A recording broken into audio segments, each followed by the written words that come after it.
D'accord, merci, merci.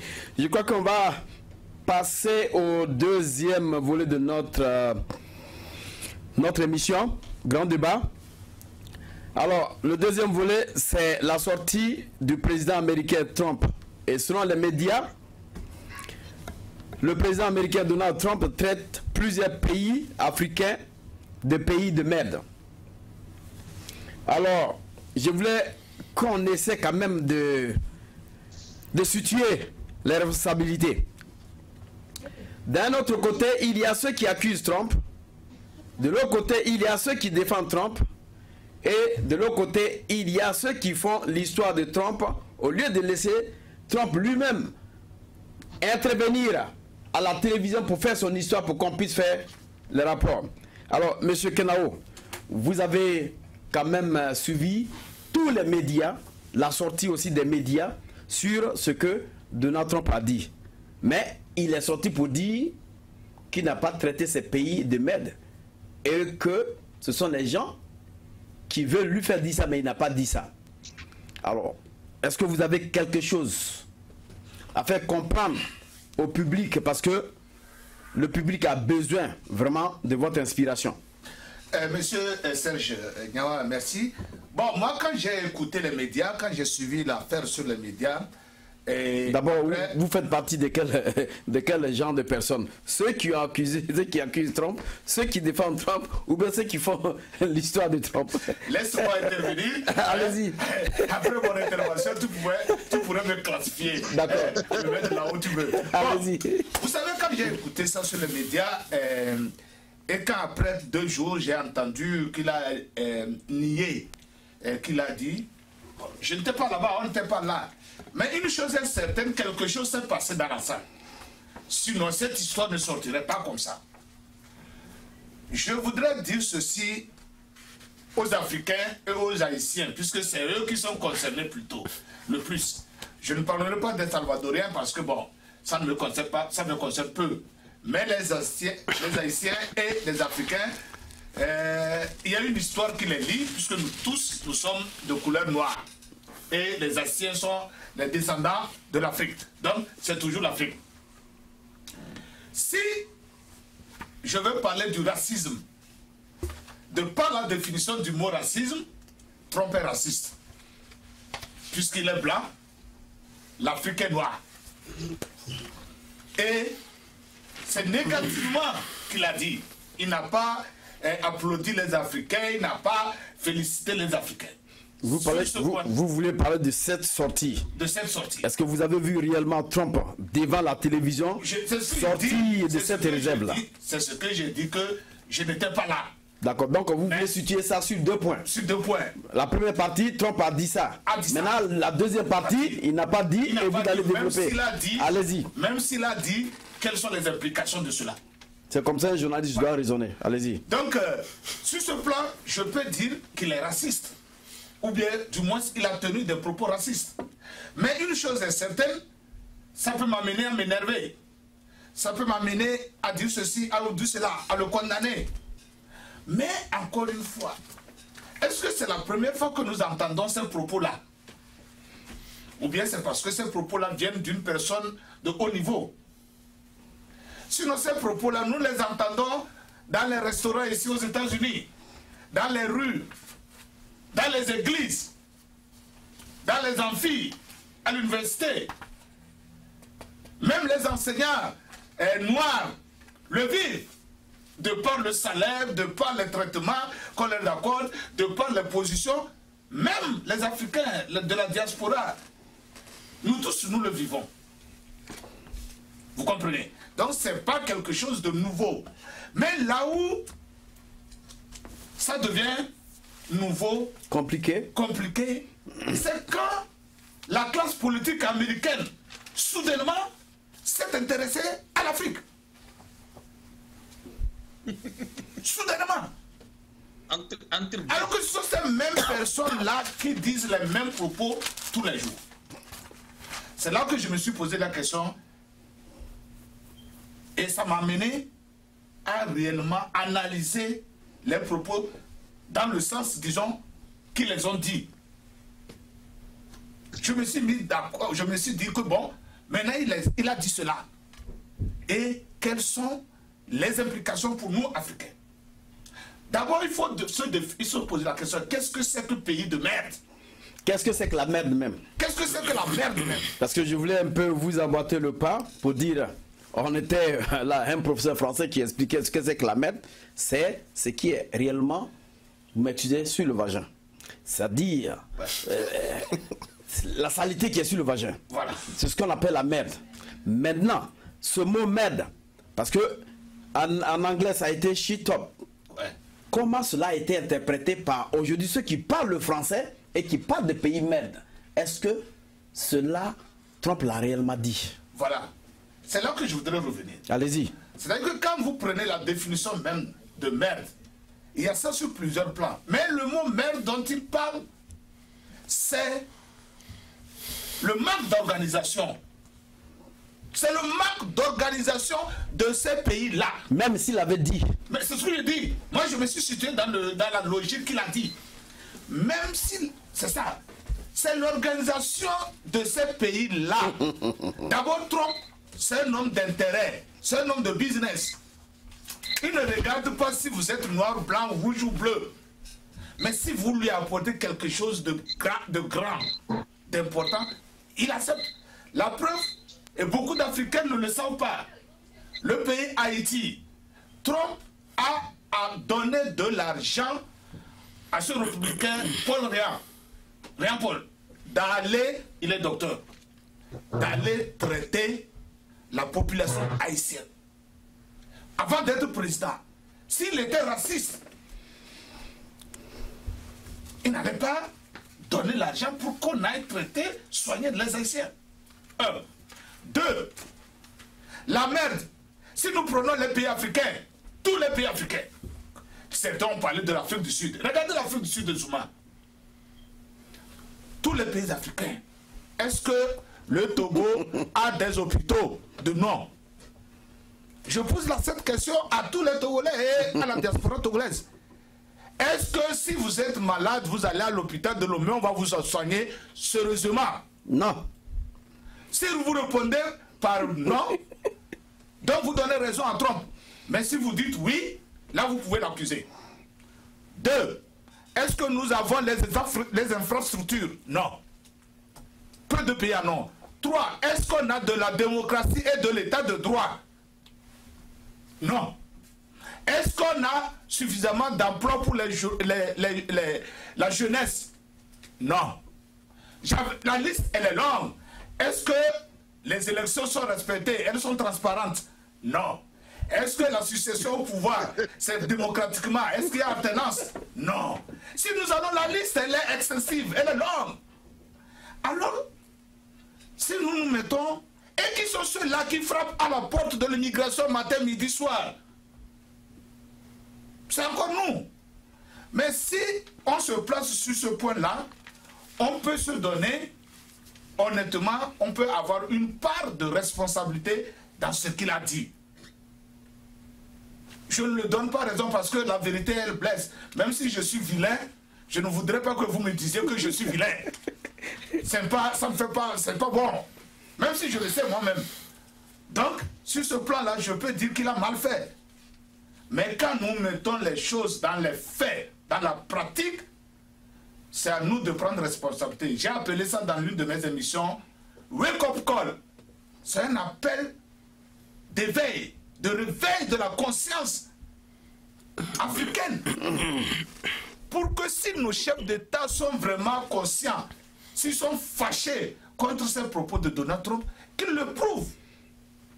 Qu'ils le prouvent et qu'ils transforment l'Afrique. Comme ça, nous ne serons pas là qu'on nous appelle des gens des pays de merde. Mais il y a l'Union africaine qui est intervenue pour dire que Trump doit demander des pardons, doit pardonner. Si nous sommes conscients qu'ils prouvent à Trump que nous ne sommes pas des pays de merde. La preuve, si tout était bien, j'espère que beaucoup d'entre nous seraient chez nous en train de travailler, hein, tous les Africains. Hein. Mais c'est parce qu'il n'y a rien d'organisé, il n'y a rien prouvant qu'il y a de l'espoir pour un avenir meilleur que beaucoup d'entre nous ont immigré. Et nous sommes obligés de revenir faire des études ici pour devenir de grands cadres. Donc, quelque part, sur le plan... Bon, je peux dire que c'est méchant, que c'est trop fort, mais en tant qu'homme conscient, si je veux prendre la conscience de ce qu'il a dit, je peux à partir de cela relever le défi et changer l'Afrique positivement. Comme ça, les gens ne viendraient plus pour qu'on nous dise que nous sommes des pays de merde. C'est ce que j'ai à dire sur ce point précis. Monsieur Atisso, est-ce que vous abordez dans le même sens? Merci, monsieur Nyawa. Donald Trump, tout d'abord, avait dit, après le tollé médiatique, qu'il a tenu des propos sévères envers ces pays, mais il n'a pas dit shareholder country. Et monsieur Yves Kenao l'a développé. Si Donald Trump nous appelle pays de merde, moi je l'accepte parce que nous sommes des pays de merde. Mais le mot shareholder, c'est ce que je me demande. Comment on l'interprète en français? C'est ce que les gens nous disent, que ça veut dire pays de merde. Donc si on nous appelle pays de merde, moi je l'accepte. Parce que depuis longtemps, en ma classe de CM2, après la Première Guerre mondiale, on m'a dit qu'il y a deux groupes qui se sont formés. Le bloc soviétique et le bloc, l'autre bloc dirigé occidental avec tête de pôle les États-Unis. Ouais. Et nos pays, comment on les appelle? Pays de tiers-monde. Ça veut dire quoi? Quelle définition vous donnez aux pays de tiers-monde? Moi, c'est des synonymes. Pays de merde et pays de tiers-monde, c'est des synonymes. Pour moi. Je crois que le alors, on a appris ça à l'école. On chante ça. Nos présidents chantent ça partout. Qu'on est des pays de tiers-monde. Et pour amortir ça, après que certains savants, certains intellectuels se sont contre le pays de tiers-monde, ils disent pays en voie de développement. Alors, si on nous appelle pays de merde, nous sommes des pays de merde, comme M. Yves l'a bien illustré. D'accord. Alors, revenons ici pour dire encore aux Africains qui, aux médias, qui se sont soulevés comme les défenseurs de l'Afrique. Où étaient ces médias? Où étaient ces gens? Moi, je préfère à Donald Trump de m'appeler pays de merde. Les gens, la Russie avait fait des enquêtes. C'était qu'il aurait dit nos gouvernants sont des gouvernements de merde. Voilà, il ne faut pas être contre une personne. C'est comme les gens sont contre Trump. Mais la Russie avait fait des enquêtes ici et a dit que l'Ebola, c'est Bill Gates qui a envoyé l'Ebola en Afrique pour tester. Bill Gates n'a pas démenti. Et si cela s'avérait vrai, les gens sont ici, ils n'ont rien dit. C'est comme Bill Gates nous dit que nous sommes des animaux. Il n'a qu'à aller tester Ebola sur nous. Personne n'a broché sur ça. Il a une grande société en RDC aujourd'hui. J'étais énervé. Mais ma seule petite voix ne peut rien faire contre quelqu'un qui a envoyé Ebola pour aller tester sur les Africains. Ça, c'est plus que shareholder country. Ça, il nous qualifie directement des animaux. Personne n'a défendu ça. Maintenant, si Donald Trump dit que nous sommes des pays de merde, imaginons un peu que c'est Angela Merkel ou bien c'est Emmanuel Macron qui nous appelle pays de merde. Personne n'allait rien dire. Même si c'est Obama, personne n'allait rien dire. Parce qu'ils ne sont pas contre lui. Donc, essayons d'être contre une personne et pour une personne. Essayons d'avoir les choses réelles et d'en discuter. Moi, je préfère qu'on s'attaque à Bill Gates, qui a envoyé Ebola en Afrique pour tester, que de s'attaquer à Donald Trump. Je vous remercie. Merci mon cher Atisso. Avant d'arriver sur le professeur, parce que c'est lui qui va nous déterminer ce qui se passe aujourd'hui, monsieur Kassouma, est-ce que vous voulez dire quelque chose? Ben, écoutez, monsieur, à ce qui concerne le propos du président américain, moi personnellement, je ne l'ai pas entendu dire ça, mais je l'ai appris comme tout le monde. Mais je voudrais dire, si c'était vrai qu'il a dit cela, la faute n'a pas forcément à Trump. La faute aux Africains. L'Afrique a un long parcours, un chemin très long à faire. Ce chemin à parcourir permettra à l'Afrique d'être respectée parmi les nations. être respecté parmi les autres pays. Mais aucun Africain n'est prêt à le faire. Les Africains aiment les émotions. Ah non, Sarkozy a dit que nous ne faisons pas partie de l'histoire. Ah non, voilà, le président américain a dit que nous sommes de la merde. Mais attendez, il faut que l'Africain lise son propre histoire. Depuis la colonisation, qu'est-ce qui s'est passé? Si ils n'apprennent pas leur histoire, et on va orienter toujours notre jeunesse ou nos nouveaux intellectuels dans des débats inutiles. Trump est américain, il est chez lui aux États-Unis, il dit ce qu'il veut. Si les Africains ne sont pas d'accord avec ce qu'il a dit, mais c'est à eux d'agir, de faire de telle sorte que le Trump ne peut jamais, ne dira plus jamais cela. C'est-à-dire qu'il faut faire de telle sorte qu'on regarde l'Afrique au contraire des dits de Trump. On ne pleure pas parce que nous sommes insultés. Mon ami vient de dire tout de suite, même s'il est vilain, il ne faut pas lui dire qu'il est vilain. Mais moi, je vais lui dire qu'il est vilain. Ça va lui permettre au moins de passer par des chirurgies, pour faire passer par des hôpitaux. La médecine est développée maintenant. L'esthétique. Si Trump se rend compte que l'Afrique a des défauts, mais l'Afrique même là, c'est un continent de merde, vous ne savez pas. Si il a dit, c'est un continent de merde. Pourquoi vous ne voulez pas qu'on vous dise la vérité même? Pourquoi l'Africain aime qu'on lui dit, on lui donne des fleurs? Ah non, tu es beau, vous êtes gentil. Nous ne sommes pas gentils. Personne n'est gentil, nous ne sommes pas dans un monde de gentils. Nous sommes dans une jungle. Ici, c'est le plus fort qui domine. Chacun s'impose. Il n'y a pas la démocratie internationale. La démocratie, elle est interne. Pour que je puisse te respecter, c'est à toi de te faire respecter d'abord. Il y a quelques années de cela, la Chine était en train de fabriquer des poupées. Des jours, on disait le communisme de Mao. Est-ce que Trump peut s'arrêter aujourd'hui? Il dit la Chine, c'est un pays de merde. Est-ce que Corée du Nord, dont je suis en train de parler, on les accuse de tout?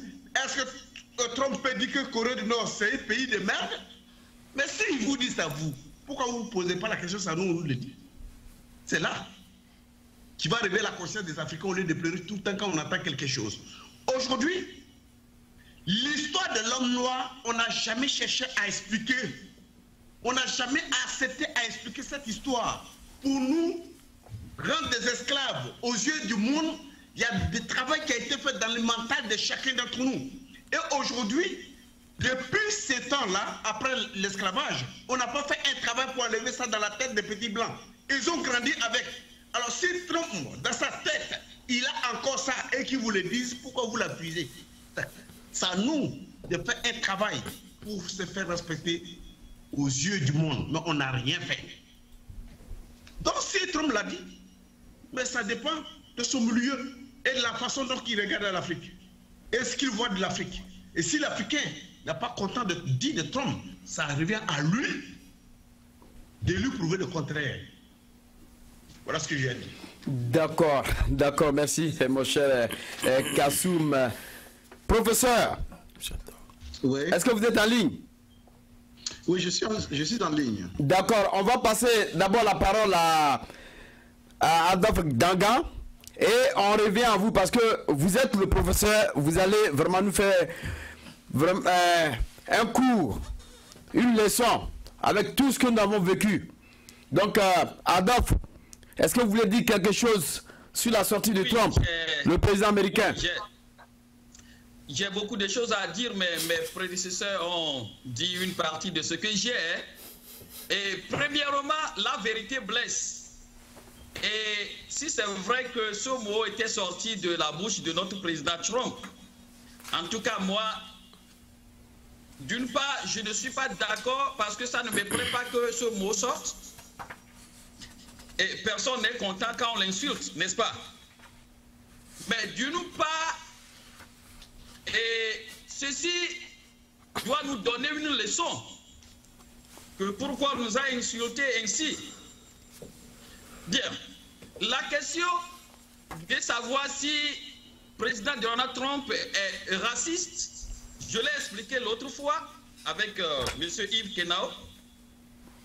Quand les démocrates, ce sont eux qui ont dit, bon, le président dit ça, vrai ou faux, je ne sais pas. Je sais que, bon, la politique, il faut toujours aller comme ça. et pour terrasser son adversaire très rapidement. Et nous, on croit qu'on nous aime, on ne nous aime pas, hein? On ne nous aime pas. Bon, anyway. Et il voulait que les Norvégiens viennent aux États-Unis.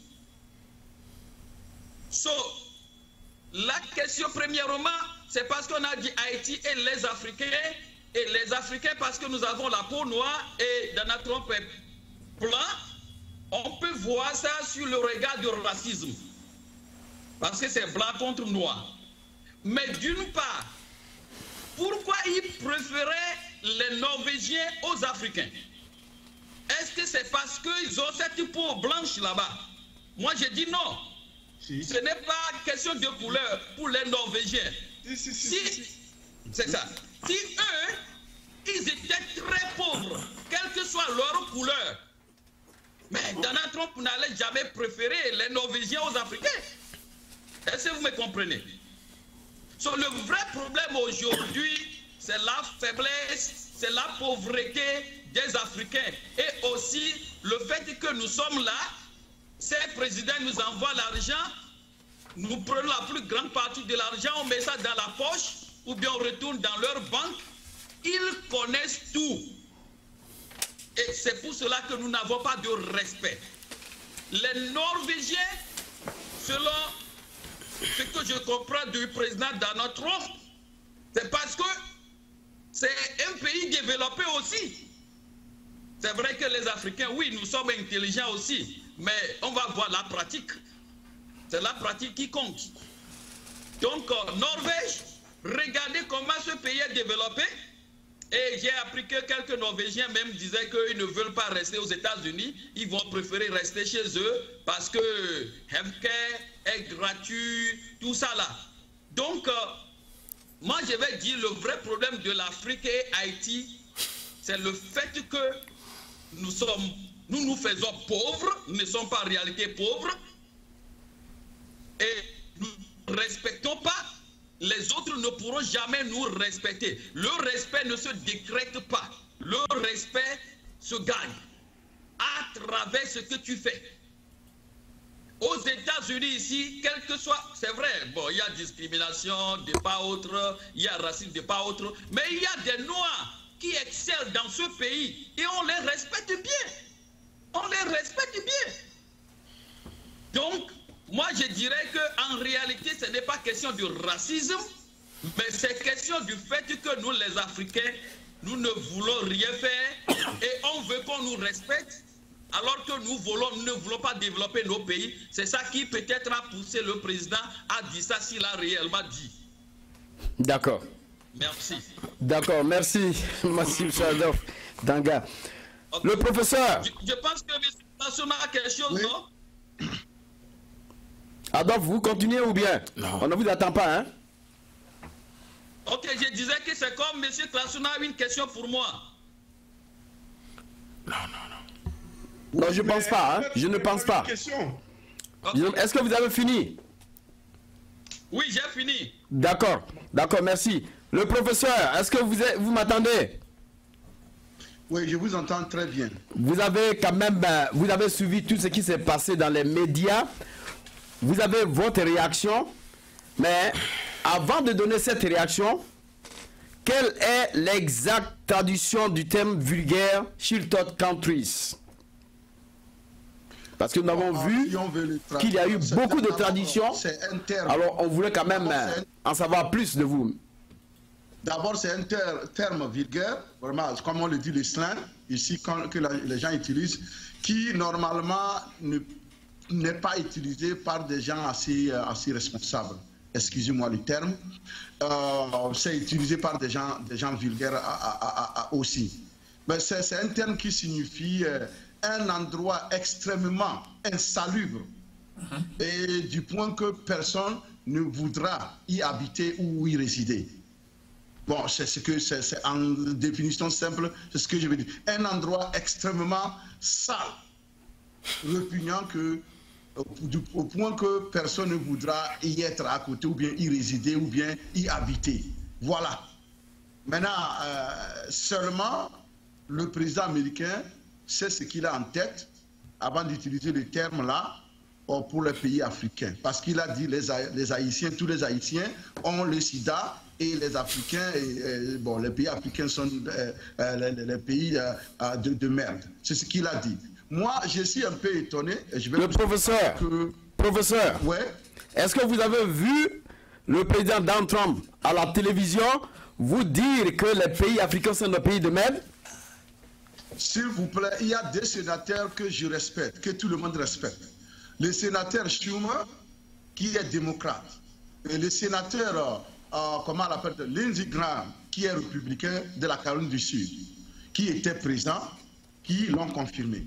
Ces deux sénateurs, je peux dire qu'en matière de probité morale, tout le monde sait la comparaison, là où se situe la comparaison entre celui-là dont nous parlons et ces deux sénateurs-là. Nous le savons.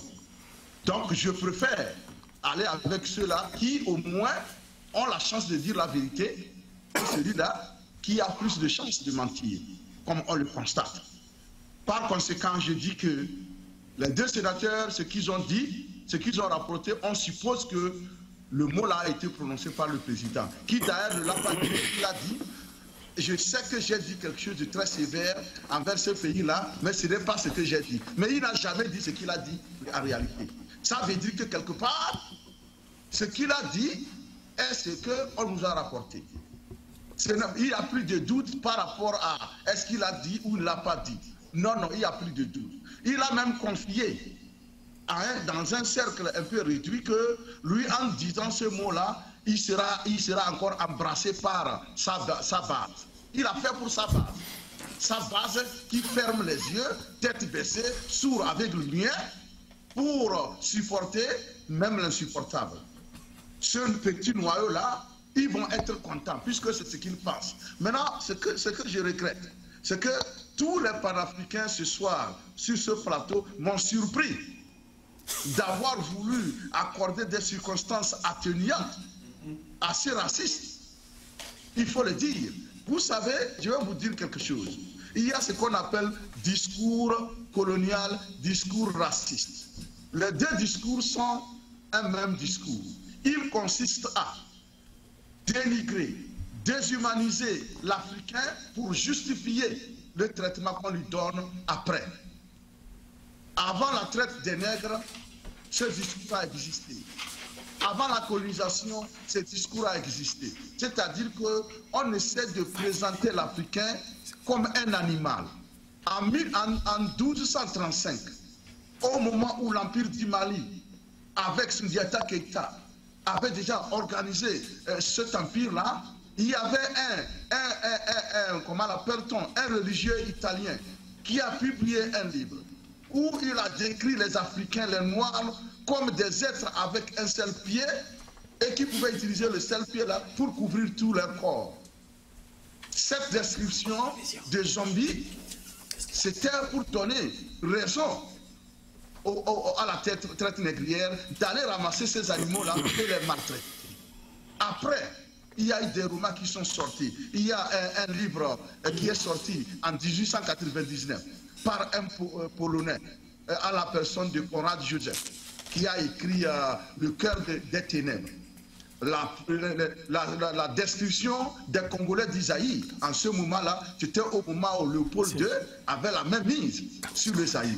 Il les a décrits comme des cannibales, des animaux, pour justifier le traitement que les gens subissaient. Alors, si au XXIe siècle, M. Trump utilise ce langage-là, nous ne nous fâchons pas parce que nous nions que l'Afrique ne marche pas. Non. C'est le langage même que nous attaquons ici. C'est un langage raciste et qu'il faut le combattre en tant que tel. On n'oublie pas que nos pays ne marchent pas bien. Non, non, non, non. C'est autre chose. Mais le langage lui-même, par un chef d'État responsable d'un pays, d'un puissant pays, qui le dit, et au même moment, il dit « Je préférerais l'immigration norvégienne à l'immigration. » Vous voyez, si on ne voit pas du racisme dedans, moi je ne vois pas ce qu'on va voir. Et bon, les gens ont voulu dire que ce n'est pas à cause de la différence de la couleur, c'est à cause de la différence de couleur. Pire. On ne peut pas me dire le contraire. Si les Norvégiens avaient été noirs, Trump n'allait jamais dire qu'il va les préférer à ici, aux Africains. Puis, Donc c'est le caractère raciste de ce qu'il a dit, c'est à ça qu'il faut s'attaquer. Ce n'est pas que nous nions la mauvaise gestion en Afrique, le comportement des paysans. On ne nie pas ça, non, non, non, non.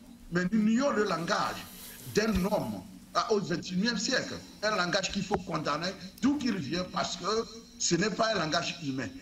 Un langage qui constitue, c'est pas la base du dénigrement à perpétuité de l'homme noir. C'est le langage là que nous on condamne. C'est ça. Il y a... Merci, monsieur le professeur, mais j'ai une question. Il y a la femme de... Pardon, une seconde. Vous allez poser votre question. Monsieur le professeur, il y a l'un des internautes qui nous envoie une question. Il demande qu'est-ce que Trump a fait pour l'Afrique. C'est une question qu'il a envoyée. Il faudrait que je vous la renvoie. Ok. Qu'est-ce qu'il a fait pour l'Afrique? Oui. Pour l'instant, on n'a aucune preuve qu'il est en train de sympathiser ou bien d'aider l'Afrique. Pour l'instant, nous n'avons aucune preuve. D'accord. Et ça sympathie de son aide pour l'Afrique. Pour l'instant. D'accord, merci. Merci. Monsieur Tissot. Oui, monsieur le professeur. Parce qu'il y a monsieur vous n'êtes pas sans savoir qu'il y a un prince d'Angleterre qui est fiancé à une métisse des États-Unis. Et la femme du leader de UKIP avait tenu des propos racistes contre cette dame, soit disant que bientôt nous allons avoir un premier ministre musulman et un prince noir. Mais ça n'a pas soulevé aussi de tollé comme comme le président avait dit. Qu'est-ce qui fait que ce que le président a dit a plus soulevé trop de tollé que ce que la dame là a dit clairement et a doigté? Oui, mais le président, vous savez ce que représente la Maison Blanche? C'est une institution importante. Les États-Unis représentent la première puissance du monde. Les États-Unis ne sont pas n'importe quoi. Ce n'est pas n'importe qui non plus. Le Royaume-Uni aussi? Autant je condamne les propos de la dame de l'autre côté, autant condamner avec la dernière rigueur ce qu'un chef d'État d'un pays si important peut dire. C'est tout. C'est à cause de sa position. Ce n'est pas Louis Trump, mais sa position. C'est ça qui fait que les gens, tout le monde, le condamne parce qu'il a de l'influence. C'est ça. Oui. D'accord. D'accord. Je crois qu'il y a Kassoum Ouattara qui veut dire quelque chose. Voilà. Kassoum, allez-y. Chers amis, je voudrais d'abord répondre à mon voisin de table, celui du... voilà. Votre nom, j'ai oublié. Adolphe, hein?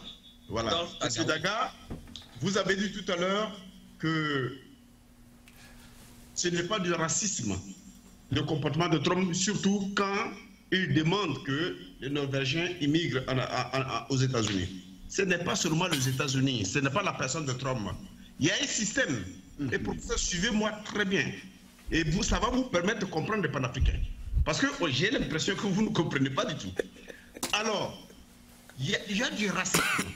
Et ce n'est pas aux États-Unis seulement, ni la personne de Trump. C'est un système qui exclut la personne de noir et qui a un projet d'exterminer l'homme noir. D'abord, pendant la guerre en Syrie, l'Europe a ouvert ses frontières. Et l'Europe recevait 10 000 personnes par jour qui rentraient en Europe. Et les gouvernements de différents pays européens s'organisaient, n'est-ce pas, pour pouvoir, disons, accueillir, placer toutes ces personnes qui rentraient de la Syrie, qui venaient de la Syrie.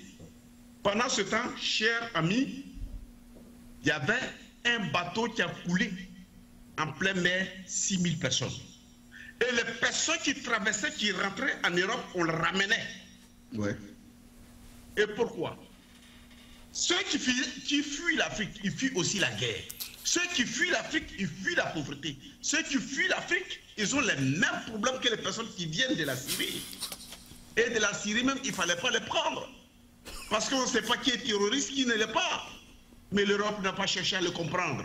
Ils ont préféré chasser les Africains et prendre les Syriens parce que leur corps n'est pas noir. Vous n'allez pas me dire le contraire, monsieur. Trump dit qu'il préfère des immigrés norvégiens. Je rappelle à ces messieurs-là, s'il a encore la mémoire, que la Norvège était là quand on a débarqué les Noirs là-bas pour développer les États-Unis. Et pourquoi aujourd'hui ils refusent ces Noirs-là? Ils trouvent qu'il y a des problèmes. C'est les Norvégiens qu'ils veulent. Monsieur, il y a du racisme. Et ce racisme, c'est un système qui existe.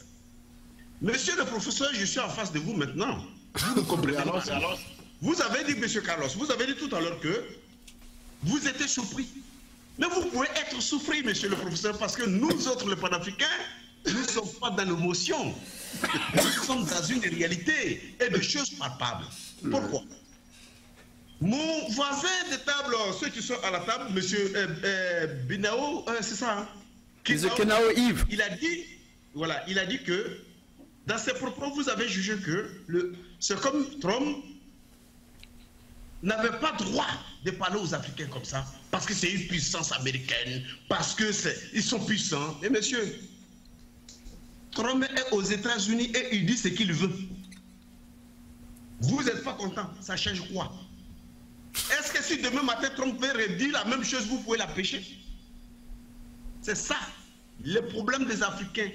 On parle de l'esclavage en Libye, on parle et puis arrivé un moment où on ne pose aucun acte, on s'arrête. À un moment donné, on dit, bon voilà, le président Sarkozy nous a insultés, nous ne sommes pas d'accord. On parle, et puis après, il n'y a pas des actes, on s'arrête là. Aujourd'hui, nous sommes sur Trump. Mais si demain, Macron vous insulte, vous allez faire quoi? Le continent africain, c'est un continent de merde. C'est un panafricain qui vous l'a dit? Oui, de la merde. Puisque Kinao vient de vous expliquer. Un continent sans État. Un continent sans institutions. Un continent dominé depuis des siècles. Un continent qui a souffert plus que tout le continent dans le monde. Vous avez décrit ça vous-même. Vous avez parlé de Léopold II, mais vous avez oublié de dire quand Léopold II amenait les prêtres de l'église catholique en Afrique pour esclavager les Africains, il les disait qu'on savait déjà ce que c'est Dieu, on savait déjà ce que c'est la justice, on savait déjà ce qui est bon et mauvais. Cela veut dire, dans leur tête, ils savent que nous ne sommes pas des imbéciles et des animaux. Mais quand on nous plie et on nous présente aux yeux du monde comme des animaux, qu'est-ce qui doit être notre comportement, nous? C'est de combattre ces actes-là. Mais ces actes ne doivent pas être combattus par des mots et des phrases. Ce n'est pas des actes. Donc si vous ne comprenez pas bien les panafricains, c'est parce qu'ils ne sont pas dans l'émotion, monsieur. Nous, on veut des actions. Patrick Lumumba l'a fait, on a trouvé qu'il était violent. Thomas Sankara l'a fait, on a trouvé que non, il était impoli. Et c'est quand on meurt après, vous venez nous dire, ah oui, nous sommes gentils, nous avons été de bonnes personnes, mais maintenant nous sommes vivants là, vous ne comprenez pas. Monsieur le professeur, faites une fois pour nous comprendre. Oui, je voudrais interjecter un peu là. Je voudrais interjecter. D'accord, je crois que Kassim, vous avez interprété le professeur et en même temps Adolphe Daga. Donc, je vais commencer par Adolphe d'abord et j'arrive sur le professeur. Adolphe, allez-y. D'accord, merci. Mais je comprends. Vous savez, on se complète. Hein? Tout d'abord, je ne donnais pas raison à notre président Donald Trump. Nous sommes en train d'analyser la situation, le propos, pourquoi cela est dit. Et j'expliquais que pourquoi il préférait les Norvégiens. Bon, si nous prenons le cas, bon, que lui, il est blanc contre les Noirs, Afrique et Haïti, oui, nous sommes d'accord que c'est le racisme. Et je l'ai dit au début, je suis complètement contre ça. Je condamne ça catégoriquement. Maintenant, il ne faut pas s'arrêter là-bas. Comme panafricanisme, qui n'est pas panafricaniste. Mais je l'ai plus que, je le suis plutôt, plus que beaucoup de gens qui crient nous sommes panafricanistes et on ne fait rien. On accuse seulement les autres et on ne fait rien. Est-ce que vous me comprenez? Pour moi j'aimerais qu'on comprenne ceci. S'il préférait les Norvégiens, c'est parce que ça c'est sur le plan pratique. Il voit que les Norvégiens développent leur pays et que s'il venait ici, il allait mieux contribuer à ce pays plus que les Africains, selon lui. Selon lui. Mais je vais à l'encontre de ça parce que moi je suis Togolais d'origine, je suis arrivé ici, je me bats. Là où je suis arrivé aujourd'hui, mais si je ne me battais pas, je ne pourrais pas être là. Donc je ne suis pas de, je dirais, quelque chose de la merde, non. Je suis contre ça. Mais il faut comprendre que entre nous ici, là, on doit se dire la vérité. Si, par exemple, ce panel, par exemple, si c'est entre les Blancs, nous, Trump, tout ça là, mon langage serait différent. J'allais catégoriquement, condamner ça et c'est ce que je vais suivre jusqu'à la fin. Mais entre nous, il faut qu'on se dise une certaine vérité. Mon professeur, monsieur Klassou, et pas les autres. Il faut qu'on se dise une vérité pour dire pourquoi, qu'est-ce qu'on va faire plutôt pour que demain, on ne nous appelle plus pays de merde. Oui.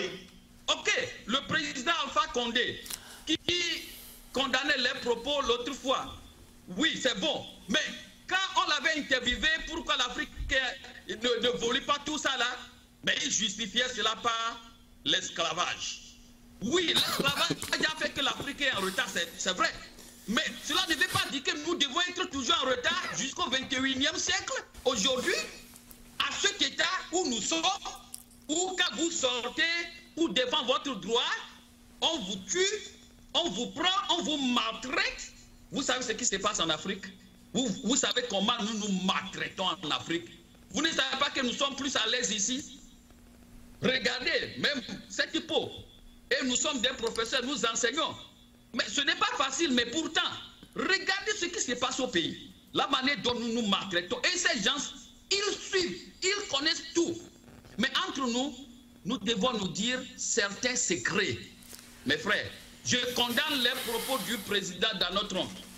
Il est notre commandant en chef. D'accord. Oui, je condamne ça. D'accord. Si il est ici. Oh, si ce n'est pas nous les Africains seuls, je vais continuer par faire quoi? Condamner ça jusqu'à la fin. Je n'allais pas parler de peut-être la peau, ceci. Non, mais entre nous là, il faut qu'on se dise une certaine vérité. Mes frères, nous devons gagner notre dignité en changeant nos pays. Lorsque le Togo serait un pays développé, les autres vont nous... Ils ne vont plus voir notre peau. D'accord. Ok.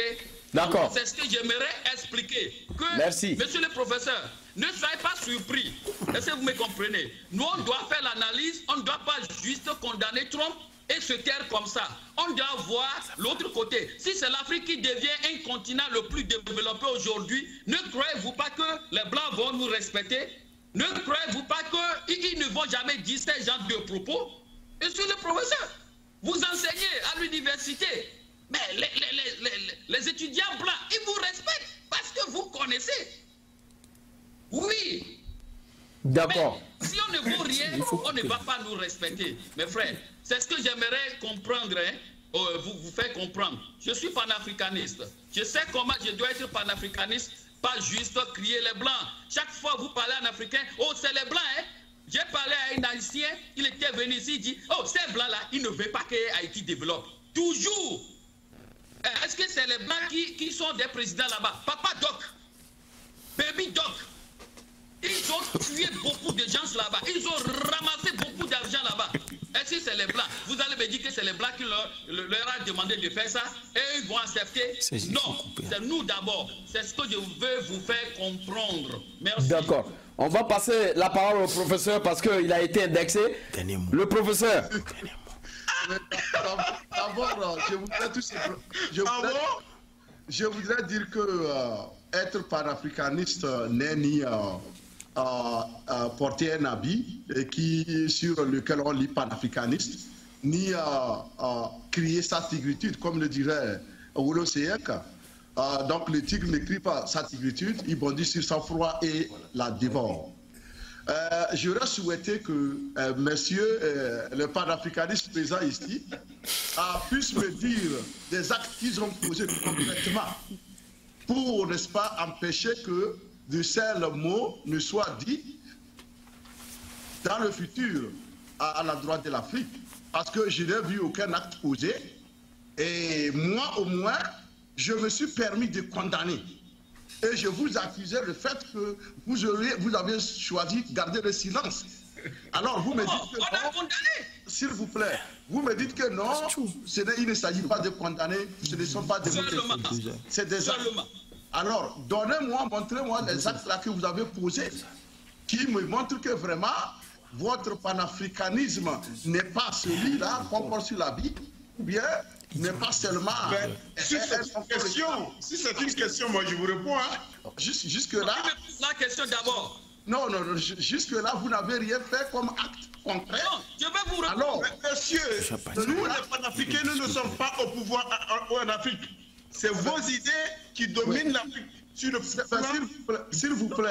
Sur ce plan-là. S'il vous plaît. Donc, si vos condamnations, le fait que vous condamnez depuis des temps, mais ça n'empêche pas les Occidentaux de nous insulter. Donc nous, les Panafricains, nous vous demandons de nous donner le pouvoir. Et vous verrez ce que nous allons faire. Même Trump ne saura pas nous regarder de nous insulter, chers amis. Je ne refuse pas. C'est pourquoi j'ai dit que quand on prend un individu, ce n'est pas un habit, par son habit qu'on le reconnaît panafricain. Ce n'est pas par ce qu'il dit comme vous le réclamez aujourd'hui. Vous voyez, le panafricanisme que nous voulons, c'est d'ailleurs merveilleux. Ce n'est pas peut-être celui-là que vous épousez, ce n'est pas celui-là que vous pratiquez. Ça veut dire que vous pratiquez... Mes chers camarades, je voulais vous interpeller sur 3 points. Après toute cette discussion, je voulais vous interpeller sur 3 points. 1. Premièrement, M. Donald Trump n'est pas le premier à choisir ce qu'il veut pour s'immigrer ici. La France l'a déjà fait avec l'immigration choisie. Donc, personne n'a condamné l'immigration choisie que la France avait développée. Donc, nous devons retourner un peu en arrière et condamner ça. De 2, on me dit que... Vous êtes avec moi? On vous écoute, hein? On vous écoute. Oui, donc nous devons repartir un peu en arrière, condamner l'immigration choisie de la France. Lui, il soutient même aux Africains, les intellectuels. De 2, M. Kassoum a évoqué quelque chose. Que Macron aussi allait nous insulter. Macron nous a déjà insulté. Il nous a dit que l'Afrique est sous-développée parce qu'on donne beaucoup d'enfants. Moi, je le considère comme insulte. Je l'ai dénoncé. Je l'ai insulté aussi. De 3, si nous sommes aujourd'hui aux États-Unis, nous voyons ce qui se passe. Nous voyons les autochtones de ce grand pays qui est les États-Unis. C'était les Amérindiens. Qui peut me donner aujourd'hui le pourcentage des Amérindiens aujourd'hui aux États-Unis? Ils sont réduits au néant. C'est la même chose que l'ancien ordre mondial voulait faire de l'Afrique en injectant des maladies pour tester, pour exterminer les Africains et aller prendre l'Afrique comme ils ont pris les États-Unis. Aujourd'hui, les Amérindiens sont moins de 1% de la population des États-Unis. C'est ce qu'ils veulent faire pour l'Afrique. Ils veulent nous tuer. Et d'abord, ils injectent des injections, des piqûres à nos femmes, soit en les stérilisant, soit disant qu'ils sont en train de traiter des maladies. On sait tout cela. Au Kenya, les docteurs ont détecté ça. Donc, nous devons combattre également les Européens. Nous devons les combattre. Nous devons les combattre. L'Africain, aujourd'hui, la génération est consciente. Quant à ce qui concerne ce que la CNN nous a montré, soit disant que il y a des esclaves, l'esclavage en Libye, il ne le fait pas pour nous plaire, il ne le fait pas pour nous dire qu'il nous aime, c'est pour nous, c'est pour dévier nos attentions, parce qu'ils savent que la jeunesse africaine est en train de prendre conscience, et ça, en court ou moyen terme, va agir sur les relations avec l'Afrique. Les Africains sont très très intelligents maintenant. Et les données sont en train de changer. Donc, ils ils sont en train d'injecter quelque chose qui va nous préoccuper et qu'on va perdre notre allure. Alors, j'interpelle tous les panafricains. J'exclus d'ailleurs les activistes parce que on sait comment les activistes sont financés et on sait qu'ils sont des espions. Donc, j'interpelle tous les panafricanistes que nous devons travailler main dans la main. Si quelqu'un a une idée et tu sais que ton ami là et tu as confiance à lui et qu'il est un panafricaniste, nous devons multiplier ces idées pour que l'Afrique, la génération consciente s'accroît, pour que toute la population du continent soit devenue une génération consciente et on va foutre dehors tous les prédateurs qui sont à la recherche des richesses de l'Afrique. Je vous remercie. Merci, merci Artiso. Je crois que chers panélistes, on n'a plus le temps. Le temps qui nous est parti a complètement écoulé. Il fallait pas aborder ce sujet-là maintenant. Là. Kassoum, vous voulez dire quelque chose? On doit y revenir après. Vous voulez dire quelque chose, Kassoum? Ah oui, bon, je vais le dire quelque chose parce que... Bon, vous avez 2 minutes seulement parce qu'on n'a plus le temps. Hein? Allez-y. Je voudrais dire que, en ce qui concerne les dits des présidents européens ou américains, il ne faudrait pas que les Africains tiennent compte de ça. L'Afrique doit se concentrer sur son sort. L'Afrique doit enseigner son histoire. L'Afrique doit apprendre aux fils africains ce que c'est l'Afrique d'abord. Parce que, quand le professeur parlait, moi je voulais éviter ça. Parce que si on veut parler de l'histoire de l'Afrique, ça va nous prendre du temps. D'accord. Je crois que ça va faire l'objet d'un autre débat la semaine prochaine. On fera un débat 2. L'Africain de savoir ce qui se passe. C'est parce qu'on n'aborde pas le sujet historique de l'Afrique. Et je veux dire, nous les panafricains, personne ne peut nous dissuader. Vous pouvez nous accuser de tout. Nous savons qui nous sommes. Sans nos idées, l'Afrique ne sera rien. Vous allez vous baser aussi vos idéaux intellectuels, je ne sais pas quoi, mais sans nos idées, l'Afrique ne sera rien. D'abord, le monsieur parlait tout à l'heure en disant que ils sont en train de vouloir faire disparaître les Africains noirs pour les remplacer par les Blancs. Mais oui, quand j'avais commencé à parler, si le professeur m'avait écouté dans quelques mots, il verra que j'avais abordé ce sujet, parce que les États-Unis, même les Indiens n'existaient plus. Et quand on parle comment on appelle le pays, en Australie, eh bien, on sait ce qui s'est passé là-bas. Au Canada, on sait ce qui s'est passé là-bas. Le seul continent le plus riche du monde, où il y a tout ce qu'il y a pour développer la civilisation mondiale, c'est en Afrique. Voilà pourquoi l'homme noir, même l'homme noir, il y a un travail qui a été fait sur lui pour l'empêcher d'être intelligent. Tout ça là, il faudrait que M. Nyawa fasse un débat vrai sur l'histoire de l'Afrique et nous allons parler avec des papiers à l'appui et des vidéos. Je pense que M. Kassoum, on va avoir ce débat. On va avoir ce débat, c'est pourquoi nous sommes là. Je crois qu'on aura un débat numéro 1, la deuxième partie de notre débat. Donc, je pense que la semaine prochaine, on va continuer parce qu'on n'a plus le temps. On n'a plus le temps. Je sais que le professeur veut intervenir, mais on n'a plus le temps. On va essayer de clore ce chapitre pour la semaine prochaine. Et sachez aussi que le président français Macron a intervenu. Il a même condamné Trump et il a dit, depuis l'autre côté de notre océan, Trump devait avoir un peu d'humilité.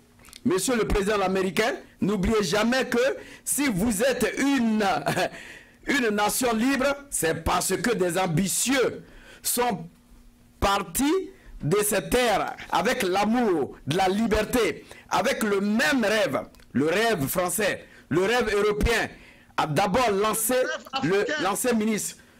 Donc il a dit encore, Monsieur Trump, n'oubliez jamais ce que vous nous devez, votre liberté, votre existence.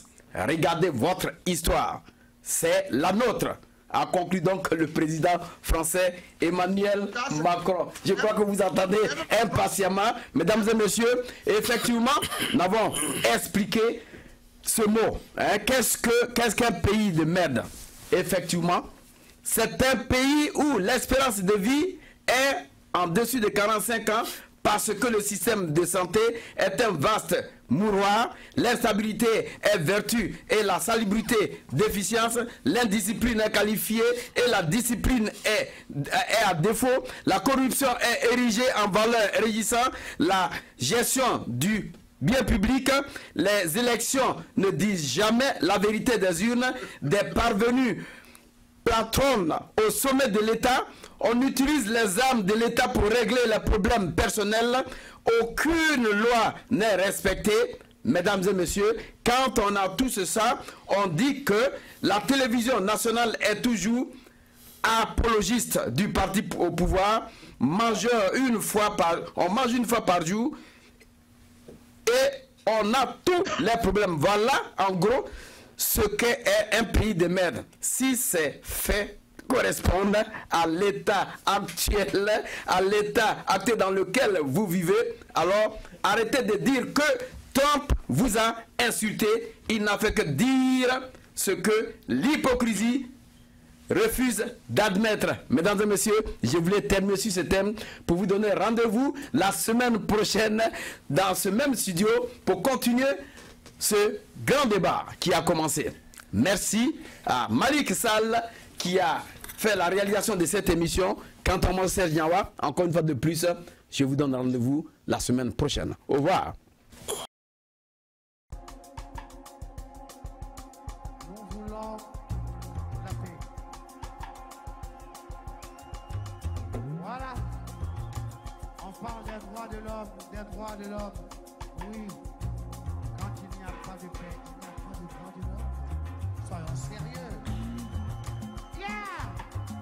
Et je voudrais ici interpeller la France, les États-Unis, la Russie, la Chine, l'Angleterre. Ils sont les 5 membres permanents du Conseil de sécurité des Nations Unies.